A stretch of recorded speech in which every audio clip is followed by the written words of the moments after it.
Do we really think that it is such players like Lewis Kelly or Lewis Hall, the Newcastle left back? Is it such players that Manchester United need currently? Just imagine Lewis Kelly that have already been rejected by Arsenal. I don't think that United needs such player, but rather they should focus on how to strengthen their attack, because our current manager, Michael Carrick, he's keen on boosting his squad by the time the season begins. Because if you can wind back, because if you look at United under Ferguson, when Ferguson was dominating the Premier League with Manchester United, you will discover that in a single season, Ferguson will have more than 3 strikers in the team who are operating on the high level in a single season. Because in the season 2009, United have strikers like Carlos Tevez, Dimitar Berbatov, and even when they're really in the team in a single season, and you will discover that these players, these strikers, they were in their prime. And that was how Sir Alex Ferguson was dominating the Premier League with them. And as at that time, you also have rising strikers who were coming up.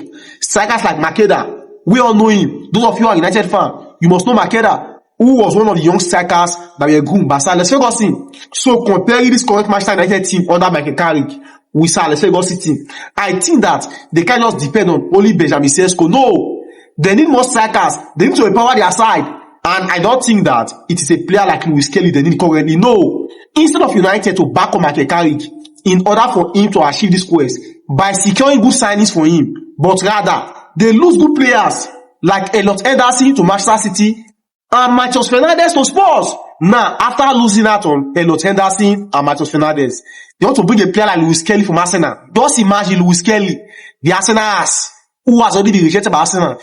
Is this such player United want to go and sign? What can Lewis Kelly offer Man United? I don't think that it is such player they need currently. They need to boost their attack. They need to boost their attacking strength. They need to strengthen their side with good signings, with good strikers to play alongside Benjamin Sesko. Because currently United are playing for competition. Because after securing the top 4 last season, this season they are already the Champions League alongside the FA Cup and the Carabao Cup, and also contesting for the league. So I think that with this 4 competition, United need to strengthen their side. They need good players. No signings like Lewis Hall or even Lewis Kelly, the Arsenal has. No. Now let me say this. If United ended up having a poor season by the time the season begins, we shouldn't blame Michael Carrick. Take note, you can say this in my video. I don't think that Michael Carrick should be blamed if peradventure United didn't perform well this season. Why? Because the team are finding it difficult to back the manager up. They are not making good signings. How can you lose out on good players like Elliot Henderson to City and even Matheus Fernandes to Spurs? Because Matheus Fernandes himself, he made it clear that United is his dream club, that he wants to come to United. But Manchester United find it difficult to splash the cash. You don't want to sign player for the manager, and yet you are expecting much from Michael Carrick. You don't want to invest in the manager, and yet you are expecting much from him. How can he deliver? You need to splash the cash because they are playing for competitions currently. They are in the Champions League. They will battle the Carabao Cup alongside the FA Cup and also the Premier League. So with this 4 competition, I think that they should invest in the manager more. So the signing of Elliot Henderson and Matheus Fernandes that United couldn't make, I think is a big loss on their part.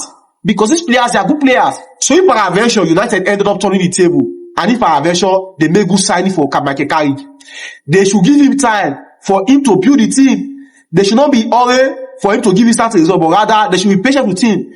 Because if you look at Arsenal, for example, you will discover that when Mikel Arteta came in at first, he was given so much time and so much backing, and Arsenal were patient with Mikel Arteta because at first he was just delivering small titles like the FA Cup and the Community Shield. But Arsenal didn't sack Mikel Arteta, but rather they were patient with him, and also they also invested in Mikel Arteta by making good signings for him. With that, currently Arsenal are the number 1 contender of the Premier League this season, and even going to Europe in the Champions League. Arsenal have been ranked as the top 3 favorite to win the Champions League. Why? When were they able to achieve this? Because after a patient with Mikel Arteta, they gave him so much time for him to build the team, and you will discover that it took Arteta a period of 6 to 7 years before he was able to deliver this result for Arsenal. So I think that if United want to bounce back to glory, if they want to restore their momentum, and they should also invest in Michael Carrick by making good signings. They need to make good signings for him, and give him time for him to build the team. Because there's a saying that Rome is not built a day. Rome is not built a day. So I think with this, if United can step up their game in the summer market, they may have a brilliant season. That's my opinion. My name is Christian Poyo, and this is SoccerGizt. Thank you very much. Have a nice day.